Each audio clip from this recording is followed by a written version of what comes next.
नमस्कार, अपना बिहार देख रहे हैं आप और मैं आपके साथ रंजना रावत। आरा से बड़ी खबर, जहां पिटौरा पीएनबी शाखा में 50,000 की लूट हुई है। हालांकि अच्छी बात ये रही कि अपराधी स्ट्रांग रूम तक नहीं पहुंच सके। बताया जा रहा है कि पीएनबी शाखा में 4 से 5 की संख्या में लुटेरे पहुंचे थे, जिन्होंने लूट के दौरान फायरिंग कर दी। लुटेरों की फायरिंग में एक अपराधी को भी गोली लग गई है, जिसके बाद अपराधी अपने साथी को छोड़कर फरार हो गए। पुलिस ने जख्मी अपराधी को अस्पताल में भर्ती कराया है, जहां उसकी हालत गंभीर बताई जा रही है।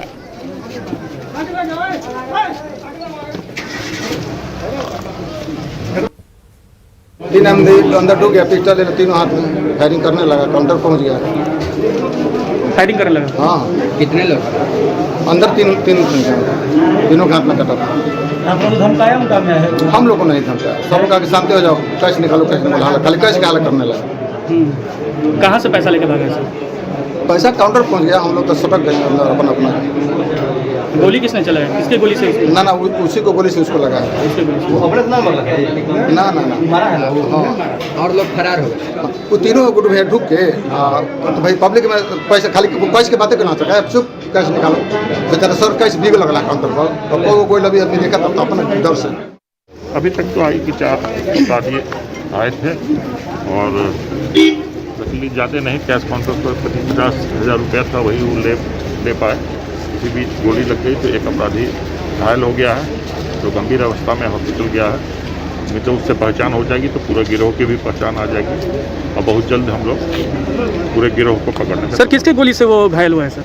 अपने ही वो लोग जो फायर किया उसी में उसको एक गोली लगी। कितने की संख्या में थे, कुछ पता चला? 4 आदमी थे। 4 आदमी। 50,000 की सर लूट हुई है। हाँ, कैश वही उठा पाए, जो वो लोग स्ट्रांग रूम और ये सब पर नहीं जा पाए और इसी बीच फिर वो भाग गए। एक की पहचान होगी तो फिर पूरे गिरोह की पहचान हो जाएगी और जल्द हम लोग। बिल्कुल यही वो बैंक है जहां बाइक सवार अपराधी द्वारा एक बड़ी घटना को अंजाम दिया गया है। पहले यहां पर 4 से 5 की संख्या में अपराधी यहां पहले रुके, ग्राहक क्योंकि गेट बंद थे और ग्राहक यहां पर मौजूद थे। जैसे ही ग्राहक अंदर से निकले तो उन्होंने ताबड़तोड़ फायरिंग करना शुरू कर दिया और अंदर प्रवेश कर गए। अंदर प्रवेश करते ही जैसे बैंक जो अंदर ग्राहक थे उनको पहले साइड हटाने के बाद लूटने के प्रयास किया गया।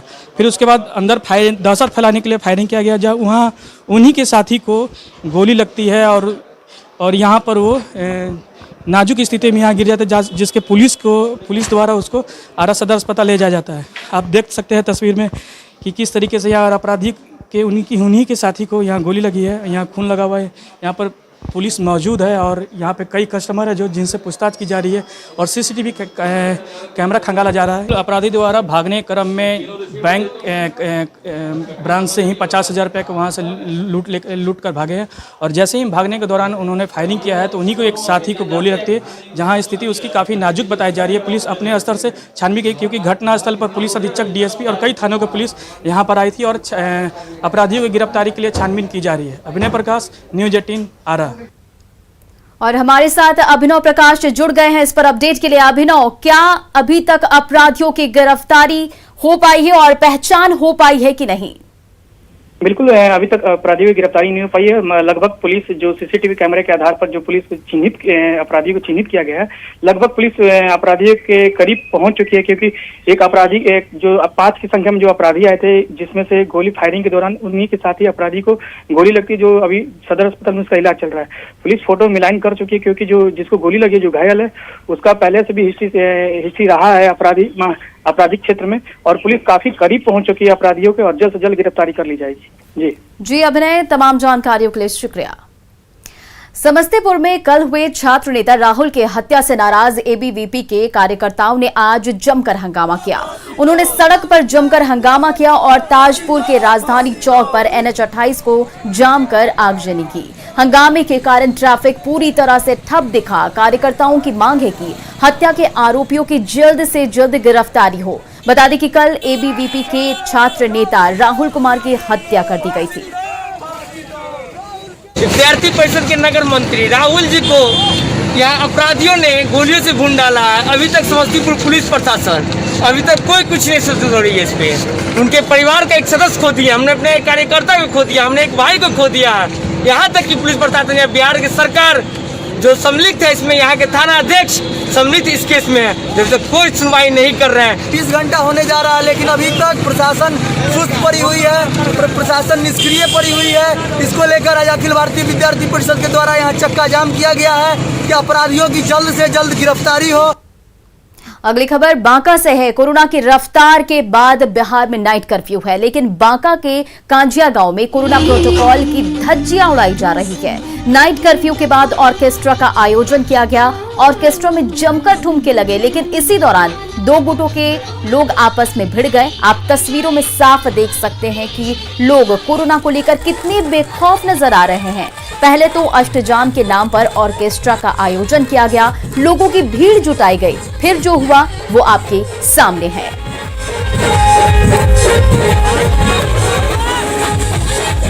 और आपको इस वक्त हम दो तस्वीरें दिखा रहे हैं। एक अष्टजाम के बाद ऑर्केस्ट्रा का जो आयोजन हुआ और उसके बाद दो गुटों में जो झड़प हुई, आप दोनों तस्वीरों को देख सकते हैं।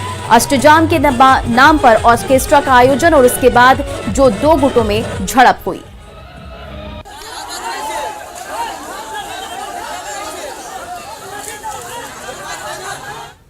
भागलपुर सदर अस्पताल में कोरोना की आरटीपीसीआर जांच कराने वाले लोगों की लंबी कतारें लगी हैं, लेकिन लोगों की शिकायत है कि बारी आने के बाद उन्हें ये कहा जाता है कि किट नहीं है, जिससे लोगों में नाराजगी देखी जा रही है। कई लोगों को फ्लाइट से जाना है, जिससे उनको काफी परेशानी हो रही है। अस्पताल परिसर का जायजा लिया हमारे सहयोगी आशीष रंजन ने। हम अभी खड़े हैं भागलपुर के सदर अस्पताल में। आप देख सकते हैं यहाँ पर कोरोना जांच के लिए आरटीपीसीआर की जांच जो होता है उसको कराने के लिए लोगों की लंबी कतार यहाँ पर लगी हुई है। लोग जो है यहाँ पर सुबह से ही लाइन में खड़े हो जाते हैं और अपने जांच के लिए जो है यहाँ पर लाइन में लगे रहते हैं। और जांच कराने के लिए कई लोग यहाँ पर ऐसे हैं जो जिनका आज जांच नहीं हो पाएगा, और कई ऐसे हैं जिनको फ्लाइट पकड़ना है और उनका जांच यहाँ पर नहीं किया जा रहा है। क्या परेशानी है यहाँ पर, हम पूछते हैं। बिहार की अर्थव्यवस्था एकदम खराब हो गई है सर। परेशानी यह है कि हमारा फ्लाइट है 29 को और फ्लाइट में आरटीपीसीआर कंपलसरी कर दिया है।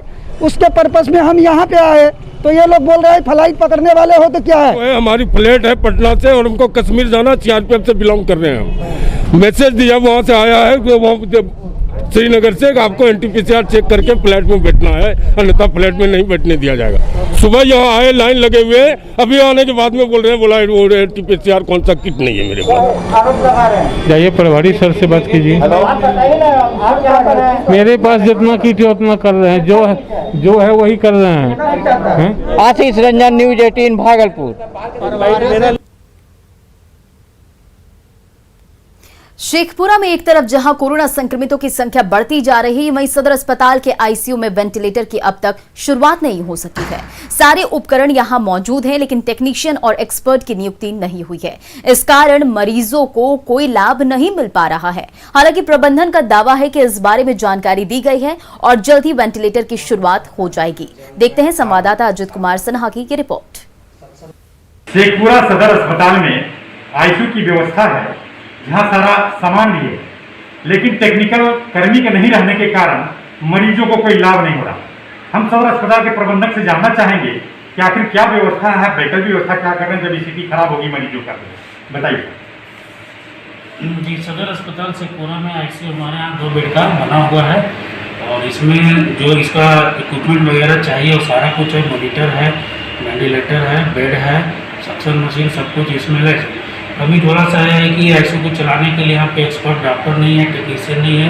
इसके लिए trend staff nurse, doctor and अन्य कर्मी चाहिए। इसके लिए हम लोगों ने ऊपर बात किया है, सीएस साहब से बात किया है कि स्टेट से जो है कोई भी एक्सपर्ट डॉक्टर को जल्द से जल्द बुलाकर इसको मरीजों के लिए सुविधा उपलब्ध कराने की कृपा की जाए। अभी अगर टिपिकल स्थिति होती तो क्या करते हैं मरीजों? हम लोग सेंट्रलाइन ऑक्सीजन पाइपलाइन है, हम लोग इमरजेंसी में रख के उसको ट्रीटमेंट दे रहे हैं। जो भी जरूरत रहता है वहीं पर रख के ट्रीटमेंट दे रहे हैं, ऑक्सीजन पाइपलाइन। प्रबंधक ने कहा है कि वैकल्पिक व्यवस्था भी किया गया है। मरीजों को जहां तक सेवा की बात है सेवा की जा रही है, लेकिन जहां तक टेक्निकल कर्मी का सवाल है, इसके लिए प्रधान सचिव को भी पत्र लिखा गया है। अब इंतजार किया जा रहा है कि कब टेक्निकल कर्मी आ जाए ताकि शेखपुरा का जो बंद पड़ा आईसीयू है वो चालू हो सके। अजित कुमार सिन्हा, न्यूज 18 शेखपुरा। अब बात बेतिया के सबसे बड़े अस्पताल जीएमसीएच की, जहां लचर व्यवस्था की तस्वीरें सामने आई है। अस्पताल के इमरजेंसी में डॉक्टर नहीं मिलते। कोरोना और दूसरी बीमारी से ग्रसित मरीज और उनके परिजन परेशान हैं, लेकिन उनकी कोई सुविधा लेने वाला नहीं है। इमरजेंसी में डॉक्टर के नदारत होने से सूचना जवाब अस्पताल के उपाधीक्षक को मिली तो वो अस्पताल पहुंचे। यहां पर परिजन हाथ जोड़कर गुहार लगाते नजर आए, पैर पकड़कर इलाज की विनती करते नजर आए। नहीं सुन रहा है सर। कहाँ पेशेंट आपका? ऊपर आइसोलेशन वार्ड में? नहीं जी सर। कोरोना पीड़ित है? जी सर। कौन है आपको? हमारे पिताजी हैं सर। कब से भर्ती हैं? सर कल रात को मोतिहारी से रेफर यहाँ ले गया। तो डॉक्टर कब से नहीं है वार्ड में? कोई नहीं है वहाँ पे सर। कोई नहीं है। जिले के सबसे बड़े अस्पताल जीएमसीएच में स्वास्थ्य व्यवस्था की क्या हाल है, ये अभी मैं आपको दिखाना चाहता हूँ। लोग यहाँ पे घंटों से इंतजार कर रहे हैं। ये देखिए, ये है आपका आपातकालीन ये सेवा कक्ष है। यहाँ इमरजेंसी है और यहाँ पे डॉक्टर जो है वो लगातार मौजूद रहने चाहिए, लेकिन आप देख सकते हैं लोगों की कतार जो है वो लंबी कतार है और लोग यहाँ पे इंतजार कर रहे हैं डॉक्टर का। लेकिन पिछले 1-1.5 घंटे से यहाँ पे डॉक्टर जो है वो नदारत हैं। आप देख सकते हैं कि ये चिकित्सा डॉक्टरों का ये कक्ष है और ये पूरी तरह से खाली है, इसमें कोई डॉक्टर नहीं है। लोग लगातार लाइन लगाए हुए हैं, हाथ जोड़ रहे हैं, गिड़गिड़ा रहे हैं कि किसी तरह से उनका इलाज शुरू से, लेकिन कोई डॉक्टर यहाँ पे मौजूद नहीं है। कब से आप लोग खड़े हैं? हम लोग नरकटिया से आए हुए हैं, वहाँ से रेफर किया गया है कि आप जाइए, वहाँ उत्तम व्यवस्था है, लेकिन यहाँ आने के बाद हमको उत्तम व्यवस्था कहीं दिख नहीं गया है। अब हमको तो ऐसा लग रहा है कि यहाँ से फिर हमको रिटर्न जाना होगा, कि जो भी वहाँ मतलब थोड़ा बहुत मतलब ट्रीटमेंट हो जाता है, यहाँ तो कुछ भी नहीं होने वाला है।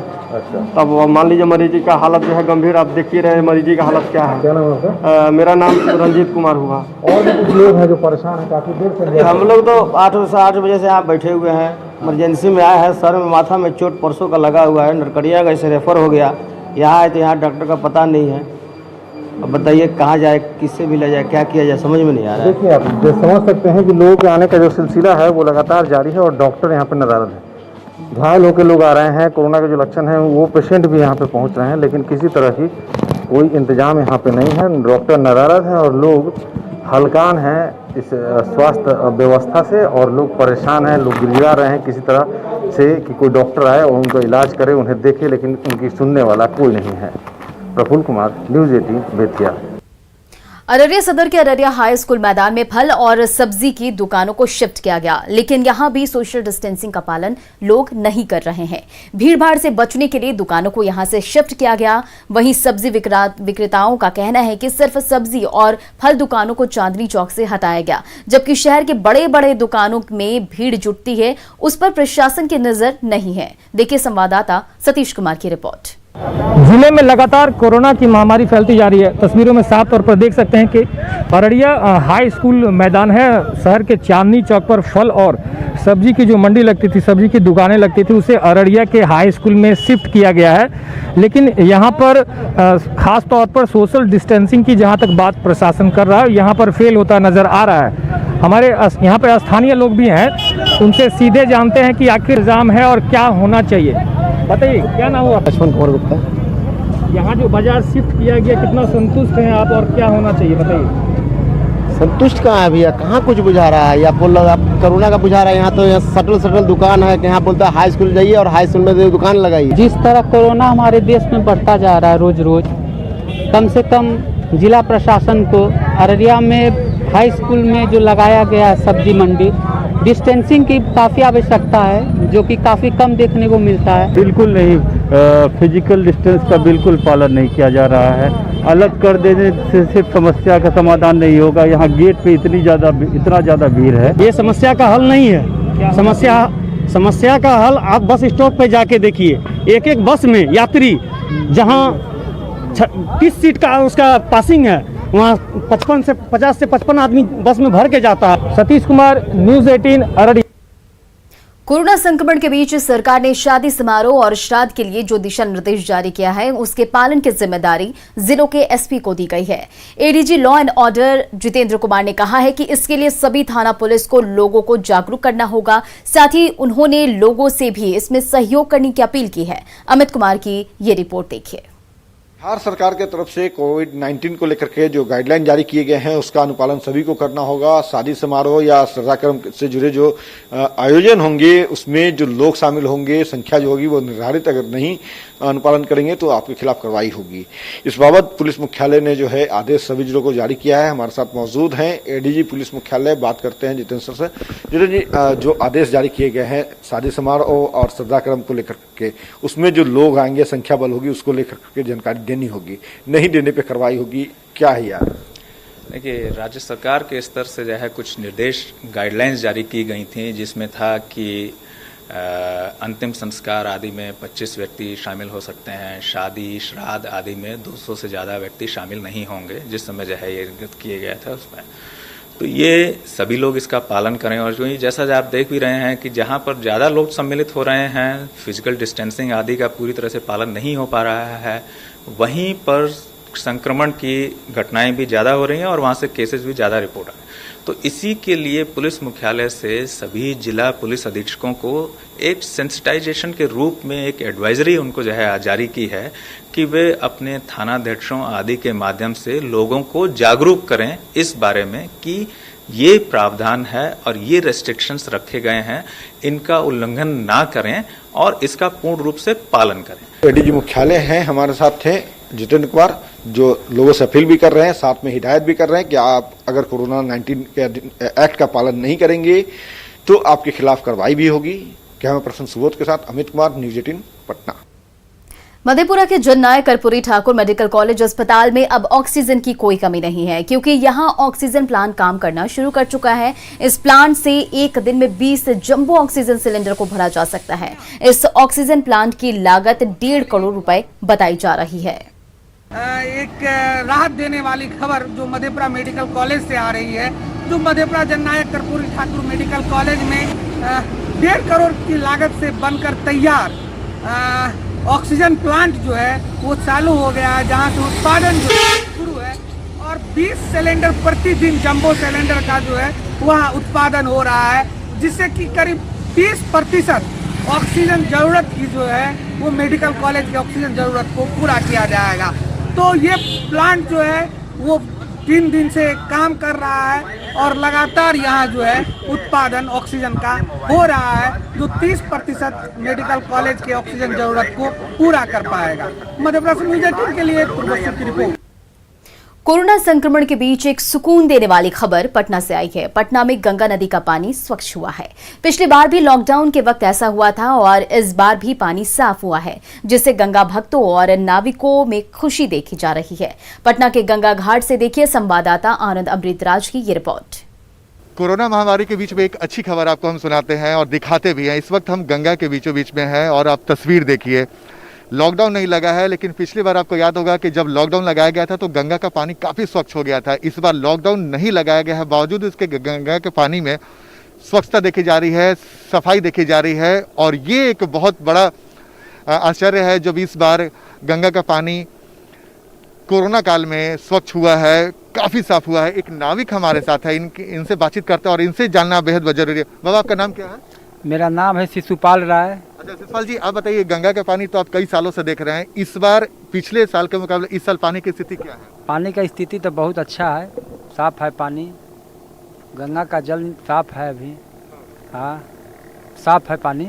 मतलब पानी पिछले साल के मुकाबले ज़्यादा साफ हुआ? हाँ, साफ भी है, साफ है। वजह क्या लग रहा है, क्यों ऐसा हुआ? पानी तो देखिए कि यहाँ सफाई हो रहा है सब गंगा में जहाँ तहाँ, इसलिए सफा पानी है। सफाई का अभियान से, सफाई अभियान से इसका फायदा मिला है। हाँ, फायदा है। आपको याद होगा कोरोना में जब था, पिछले बार लॉकडाउन लगा था तो गंगा का पानी काफी साफ हो गया। हाँ, काफी साफ था उस बार भी, अगला साल भी पानी कोरोना में लॉकडाउन लगने से साफ था पानी। गंगा जी बहुत साफ है, पिछले बार से अपेक्षा बहुत साफ है गंगा जी बहुत अच्छा है। आनंद अमृतराज, न्यूज 18 नेटवर्क। भागलपुर में प्रवासियों के लौटने का सिलसिला जारी है। कोरोना के कारण काम बंद होने के बाद प्रवासी मजदूर अपने घर लौट रहे हैं। ज्यादातर मजदूर मुंबई और गुजरात से वापस लौट रहे हैं। कोरोना के कारण घर लौट रहे लोगों का कहना है कि जब हालात ठीक होंगे तो वो फिर काम पर जाएंगे। धंधा बंद हो गया। क्यों बंद हो गया? क्यों बंद हो गया? कारखाना सब बंद हो गया। अच्छा, कारण होगा कारखाना बंद होने का कारण बोला कि लॉकडाउन हो।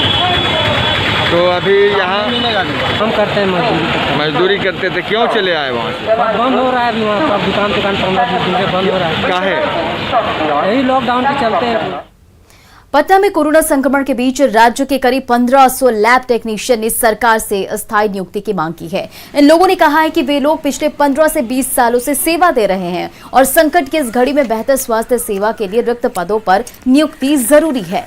कर्मचारी संघ ने कहा है कि अगर उनकी मांगों पर विचार नहीं किया गया तो कोरोना का संकट खत्म हो जाने के बाद वे लोग अपनी मांगों को लेकर प्रदर्शन करेंगे।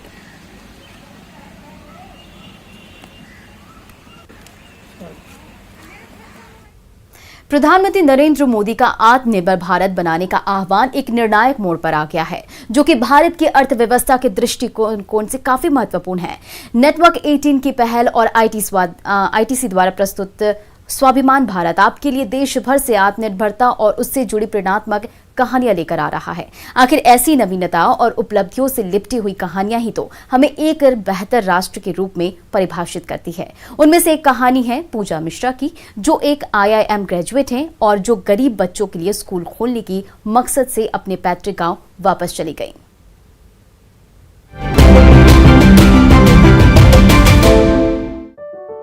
पूजा मिश्रा मूल रूप से यूपी के रायबरेली जिले के छोटे से गांव पुरसी की रहने वाली हैं। इंजीनियरिंग की स्नातक डिग्री पाने के बाद पूजा ने IIM कलकत्ता से पढ़ाई की और लगभग 6 वर्षों तक इन्फोसिस के साथ संयुक्त राज्य अमेरिका में काम किया। आखिरकार उन्होंने वापस आने का फैसला किया और एक चैरिटेबल इंग्लिश मीडियम स्कूल की शुरुआत की। After my MBA, my batchmates were moving to Singapore, Hong Kong, and I moved back to this small village in Raebareli district and started the school. And it was mainly with the intention of coming back to my roots, giving back to the society, and maybe through my efforts give some children, if not all, an opportunity for a better life. Gurukul public school की शुरुआत 28 बच्चों से हुई थी। आज ये school ग्रामीण समुदाय से आने वाले सैकड़ों गरीब बच्चों को मुफ्त शिक्षा प्रदान कर रहा है। स्कूल का मॉडल न केवल बेहतर शिक्षा को उनके लिए सुलभ बनाता है, बल्कि उनके IIM और IIT स्नातक प्राप्त मेंटर्स के माध्यम से अंतर्राष्ट्रीय अवसरों के लिए दरवाजे भी खोलता है। पूजा मिश्रा का गुरुकुल स्वाभिमान भारत का एक सुनहरा उदाहरण है।